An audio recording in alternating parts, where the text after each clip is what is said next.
Welcome back, folks. Today was National Signing Day as student athletes across the nation put pen to paper and chose the destination for their future. That includes some stars of Siouxland.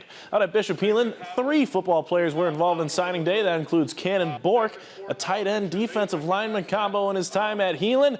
Bork, well, he won't be far from home as he's just heading over to the University of Sioux Falls to begin his collegiate career. Also signing was Isaiah Favors, who despite missing his entire senior season on the gridiron, signed with Minnesota State Moorhead. And last but certainly not least, Max Delaney, who after an injury in the state championship game is ready to get rehabbed and back on the field with the Morningside Mustangs. Each player had different reasons for picking their school.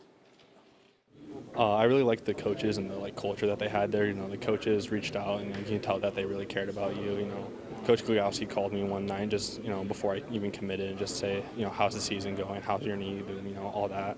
I mean, they were loyal from the start. They offered me early in the summer, and I just liked the coaching staff and I liked what they were doing, so I thought it would be a good fit. Just how Coach Ryan was reaching out to me every week and checking in. It was just different than every other program. It was just a different connection he was trying to build.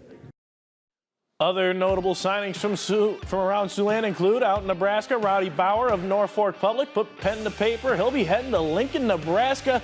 Bauer's becoming a Cornhusker. Woodbury Central's Drew Klunder, he decided on Southwest Minnesota State. Casey Nielsen of Akron Westfield, he'll be joining Cannon Bork at Sioux Falls. Also going to Sioux Falls will be SPL's Scott Dixon. Let me give a shout out to other Akron Westfield commits Leighton Cook and Jackson Marnick are staying close to home, heading to Morningside. Little action.